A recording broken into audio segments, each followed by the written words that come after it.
Marxist communist கட்சியினுடைய தமிழ்நாடு மாநில குழு மாநில மாநாடானது விழுப்புரம் மாவட்டத்தில் தொடங்கி நடைபெற்று வருகிறது. மாநாட்டினுடைய இறுதி நாளான இன்று புதிய மாநில நிர்வாகிகள் தேர்ந்தெடுக்கப்பட இருக்கிறார்கள். குறிப்பாக மார்க்சிஸ்ட் கம்யூனிஸ்ட் கட்சியை பொறுத்தவரை மாநில குழு, மாநில செயற்குழு ஆகிய இரண்டு கட்டமைப்புகள் மிகவும் வலிமையான கட்டமைப்புகளாக பார்க்கப்படுகிறது.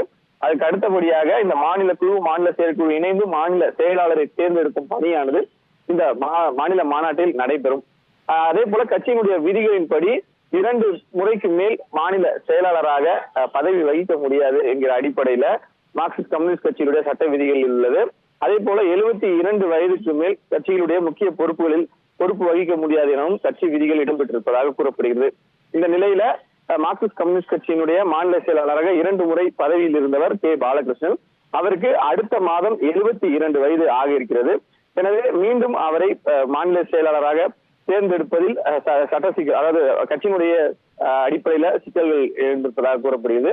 அதன் அடிப்படையில் மேலும் தனக்கு இந்த 72 வயதிற்கு இன்னும் 1 மாத காலமே இருக்கக்கூடிய சூழ்நிலை, இதை பயன்படுத்தி மீண்டும் மாநில செயலாளர் ஆவதற்கும் அதே போல கட்சி பொறுப்பு இருப்பதற்கும் தேவை இருக்காது என்கிற அடிப்படையில தன்னை கட்சியிலிருந்து கட்சி பொறுப்புகளில் இருந்து விடுவிக்கும்படி அவர் கோரிக்கை வைத்ததாக கூறப்படுகிறது. இது மாநில மாநாட்டினுடைய மாநில குழு, புதிய மாநில குழுவை தேர்ந்தெடுக்கும் போது அந்த புதிய மாநில குழுவினர் இதை பரிசீலனை எடுத்துக்கொண்டு அடுத்த கட்ட மாநில செயலாளரை தேர்ந்தெடுப்பதற்கான பணி நடைபெறும். அந்த அடிப்படையில தற்போது மீண்டும் அவர் மாநில செயலாளர் ஆவதற்கான வாய்ப்புகள் மிகவும் குறைவாகவே காணப்படுகிறது என்று பார்க்கப்படுகிறது. இந்த நிலையில ஏற்கனவே தமிழக அரசின் மீது, காவல்துறையின் மீது கே பாலகிருஷ்ணன் அண்மையில் வைக்கப்பட்டிருந்த குற்றச்சாட்டின் அடிப்படையில திமுக தரப்பில் அந்த முரசொலி நாளேட்டிலும் அவருக்கு பதிலளிக்கும் வகையில கருத்துக்கள் தெரிவிக்கப்பட்டது. அதன் பின்னணியில் இந்த கோரிக்கை வைக்கப்பட்டதாகவும் சில தகவல்கள் வருகிறது. ஆனால் கட்சியினுடைய உயர்மட்ட குழு தலைவர்களிடம் தெரிவித்த போது அதற்கும் இந்த கோரிக்கை, அவர் வைத்த கோரிக்கைக்கும் தொடர்பு இல்லை எனவும் கட்சியின் விதிகளின்படியே அவர் தன்னுடைய கோரிக்கையை முன்வைத்ததாகவும் கட்சியின் மாநாட்டில் கலந்திருக்கக்கூடிய முக்கிய நிர்வாகிகள் தகவல் தெரிவித்திருக்கிறார்கள்.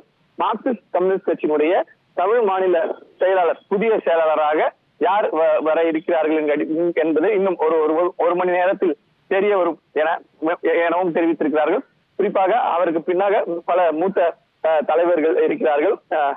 அவர்கள் வரிசையில் புதிதாக தேர்ந்தெடுக்கப்படக்கூடிய மாநில குழுவில் இடம்பெற்றிருக்கக்கூடிய நபர்கள், அவர்களுக்குள் மாநில செயலாளர் தேர்வு என்பது அமையும் எனவும் அது இன்னும் 1 மணி நேரத்தில் தெரிய வரும் எனவும் கட்சியினுடைய உயர்மட்டத்தில் இருக்கக்கூடிய கட்சி நிர்வாகிகள், மூத்த நிர்வாகிகள் தகவல் தெரிவித்திருக்கிறார்கள். உங்கள் விவரங்களுக்கு நன்றி சதீஷ்.